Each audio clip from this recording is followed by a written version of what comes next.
Pemirsa, korban meninggal di India akibat COVID-19 terus bertambah setiap harinya. Akibatnya layanan krematorium beroperasi 24 jam tanpa henti.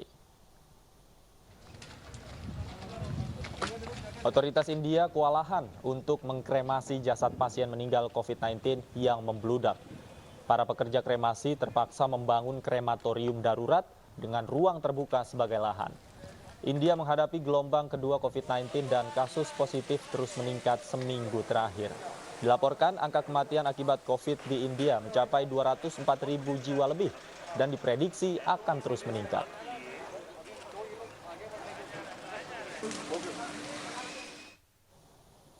Di tengah larangan mudik, masih ada saja warga yang nekat mudik menggunakan travel gelap. Dalam razia yang digelar di sejumlah titik keberangkatan di Semarang, Jawa Tengah, polisi menyita 3 unit mobil travel gelap.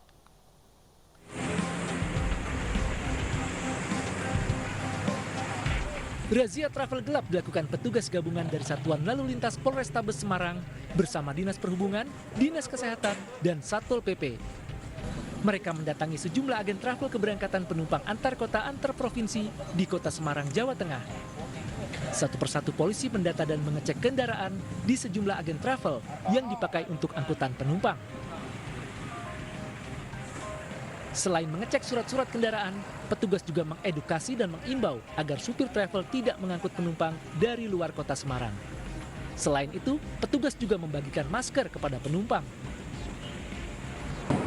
Travel nggak ada namanya sih. Oh, pribadi. Cara cari penumpangnya gimana, Pak? Ya, ke agen, Pak. Oh, ke agen. Dalam razia, petugas berhasil mengamankan 3 unit kendaraan minibus plat hitam yang dipakai sebagai angkutan travel jurusan Yogyakarta, Wonosobo, dan Bali. Melaksanakan penertiban, melaksanakan pendataan kepada travel gelap.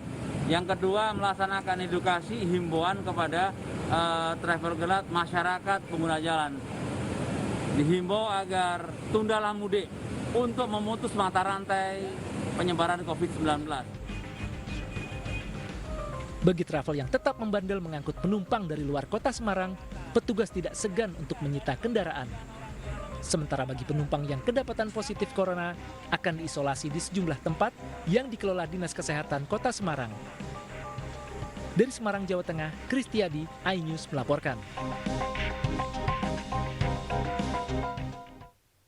Tidak hanya di pusat, para pemudik di daerah juga dilarang masuk ke kampung mereka. Demi efek jera, pemudik akan dikarantina di sebuah tempat yang angker.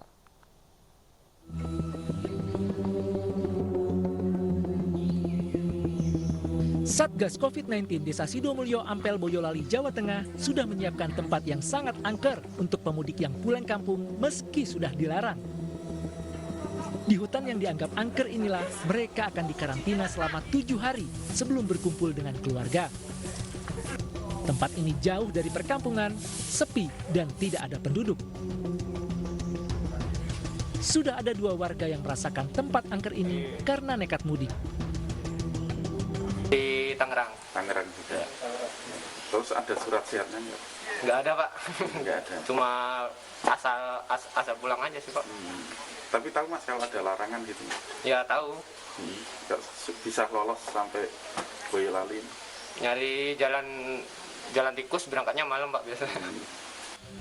Perangkat Desa Sidomulyo tidak mau kecolongan seperti tahun lalu. Wilayah mereka masuk zona merah COVID-19. Dipilihnya tempat angker ini agar warga perantauan berpikir ulang untuk mudik ke Sidomulyo. Dari Boyolali, Jawa Tengah, Tata Rahmanta, iNews melaporkan. Seperti apa tempat angker untuk karantina para pemudik di Desa Sidomulyo? Sudah bergabung bersama kami Muhammad Sawali, Kepala Desa Sidomulyo. Selamat sore, Pak Sawali. Selamat sore, Mas Basi. Pak Sawali, hingga saat ini berapa orang yang sudah ketahuan nekat mudik di Desa Sidomulyo? Ya, baru 2 orang itu. Harapan kami tidak ada tambahan pemudik lagi. Jadi sudah ada 2 orang ya, Pak? Iya, betul. Nah, kemudian di mana mereka dikarantina, Pak Sawali? Ya, ini kita karantina di lokasi yang memang sengaja kita siapkan, yaitu di tempat punden yang tadi telah disampaikan seperti hutan gitu. Dengan harapan mereka ada efek jerak untuk yang lain biar yang lain mengurungkan niatnya untuk mudik ke Desa Sidomulyo. Baik, itu yang di belakang Pak Sawali ya tempatnya ya? Kami Iya, melihat betul. dari monitor. Oke, Iya, Pak betul. Sawali, kenapa tempat itu bisa disebut angker sih, Pak Sawali? Ya, ini sejak dulu memang telah dipakai untuk orang dalam bahasa itu semedi gitu, atau prihatin di kala tengah malam ke atas, atau pada bulan suro gitu. Artinya pernah dipakai untuk semedi oleh warga begitu, sudah sejak lama ya, Pak Sawali Iya. ya. Nah, Dan di sini ada situs probakalanya. Hmm. Kemudian ketika tadi Anda katakan sudah ada 2 orang yang dikarantina di sana. Bagaimana Iya. cara mengawasi mereka ini agar tidak kabur, tidak pergi kemana-mana, bagaimana? Ya, ada tim Satgas Jogotongo kami yang selalu mengamati keberadaan mereka. Dari perangkat desa. Iya, tim Jogotongo tingkat desa gitu. Oke. Kemudian ada berapa petugas yang bertugas mengamati, Pak? Saling bergantian. Petugas kami banyak kok, lebih dari 10 orang, dan itu kan terjadwalkan. Spesialis kalau malam saya sendiri yang menjaga. Kalau untuk kebutuhan mereka yang dikarantina nanti seperti apa, Pak? Apakah juga disediakan oleh desa atau seperti apa? Disediakan oleh kami, oleh tim desa. Apa saja, Pak, yang disediakan, Pak? Kalau sekarang, karena mereka tidak membawa peralatan masak, semua kita suplai dengan makanan matang. Kita belikan. Makanan matang ya yang diberikan kepada Iya. mereka, Pak ya. Nah, Iya. kalau untuk tempat karantinanya sendiri, Pak, struktur bangunannya seperti apa sih, Pak? Berapa kapasitasnya? Kemudian nanti ada berapa kamar di dalamnya? Seperti apa, Pak? Kalau itu rumah kosong dengan luasan 6 meter persegi, tapi layak pakai karena di situ juga dengan lantai yang telah terporcelain. Jadi memang layak pakai. Ada lampu penerangannya juga. Kalau untuk tempat karantina yang disiapkan ini, apakah dari tahun lalu juga sudah disiapkan, Pak? Sebenarnya belum. Kebetulan ini kan ada rumah kosong yang kemarin kita bersihkan. Gitu. Kita belajar dari pengalaman tahun yang kemarin. Bahwasanya di Kecamatan Ampel kemarin, tahun 2020, orang yang terpapar pertama kali adalah warga kami. Dan itu sangat berakibat fatal, terutama kaitannya dengan perekonomian kami. Sehingga mereka yang bekerja di pabrik dihentikan untuk sementara, mereka yang berdagang sayur dilarang untuk masuk ke wilayah yang lain, sehingga ekonomi betul-betul di tahun kemarin itu sangat parah. Gitu. Dan itu menjadi pelajaran yang sangat berkah untuk kita. Harapan kami sama kejadian masa lalu tidak terulang di tahun sekarang dan selanjutnya. Oke, Kebetulan peta sekarang, peta kami adalah hijau royo-royo, non-COVID untuk sekarang. Baik, artinya bangunan ini memang disiapkan untuk antisipasi penyebaran COVID-19 ya, Pak? Nah, Iya. kemudian jika ada orang yang dikarantina di sana, kemudian ternyata positif COVID-19, nah prosedurnya nanti seperti apa yang dilakukan oleh Desa Sidomulyo? Ya, kalau mereka positif, ya secara otomatis nanti ada 2 alternatif. Yang pertama, di rumah sakit COVID kabupaten, atau nanti di rumah kosong yang lain. Gitu. Ada rumah kosong yang lain?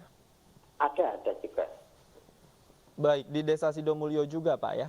Iya, itu memang kita siapkan untuk mereka, Pak. Oke, kemudian ide awal menyiapkan tempat karantina angker ini dari mana, Pak Sawali? Ya, kita hanya musyawarah dengan teman-teman Satgas yang lain, intinya untuk membuat efek jera, untuk membuat mereka yang di perantauan mengurungkan niatnya, ini caranya seperti apa dan sebagainya gitu. Ya akhirnya muncullah ini suatu gagasan seperti ini. Oke, baik. Berapa hari, Pak, mereka akan dikarantina di tempat itu, Pak, sebelum akhirnya mereka kembali dilepas begitu dalam tanda kutip? Ya, 7 hari. Namun baru 5 hari tadi di rapid antigen ternyata hasilnya negatif dan besok pagi itu sudah kita lepas. Oke, artinya ada rapid antigen yang dilakukan Iya. ya, Pak. Itu juga oleh petugas desa. Iya, betul. Kita antar langsung ke puskesmas. Baik. Baik, dalam pengawasannya Pak, selain perangkat Desa Sidomulyo, ada dari mana lagi Pak yang ikut turut berpartisipasi Pak? Ya, ada teman dari Babinsa, Babin Kamtipmas, kemudian masyarakat setempat ikut mengawasi mereka. Baik, baik, baik. Kemudian sudah ada 2 orang, kemungkinan nanti kan pada puncaknya mendekati Idul Fitri ini bukan tidak mungkin akan bertambah Pak ya. Nah, dari pihak Desa Sidomulyo sendiri prediksinya akan seperti apa nanti Pak?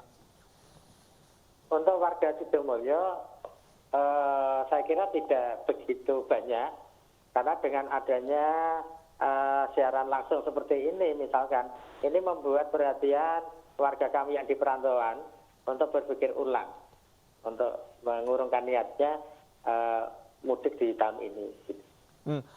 Saya penasaran Pak, apa yang dilakukan oleh Desa Sidomulyo ini menempatkan tempat angker sebagai tempat karantina, apakah diketahui oleh mungkin tingkat kecamatan, kemudian perangkat yang lain Pak? Udah dapat saja. Artinya sudah dilaporkan Pak ya? Udah ada koordinasi ya. Kemudian satu lagi Pak, bagaimana perangkat Desa Sidomulyo tahu bahwa ada pendatang yang baru sampai Desa Sidomulyo kemudian harus dikarantina Pak? Apakah ada penjagaannya atau datanya atau seperti apa? Kami mempunyai grup Satgas Jogotongo sampai di tingkat RT. Sekecil apapun kejadian yang di wilayah kami itu kita bisa mengetahui melalui grup-grup kami yang ada di desa. Baik. Terima kasih Bapak Muhammad Sawali, Kepala Desa Sidomulyo. Mudah-mudahan tempat karantinanya bisa maksimal Pak ya, efektif mencegah penularan COVID-19. Terima kasih Pak Sawali. Pemirsa jangan kemana-mana karena usai jeda kami akan hadirkan informasi keseruan ngabuburit bersama rekan kami Syafaati Suryo langsung dari kawasan Tebet, Jakarta Selatan. Tetaplah di Anyus Sore.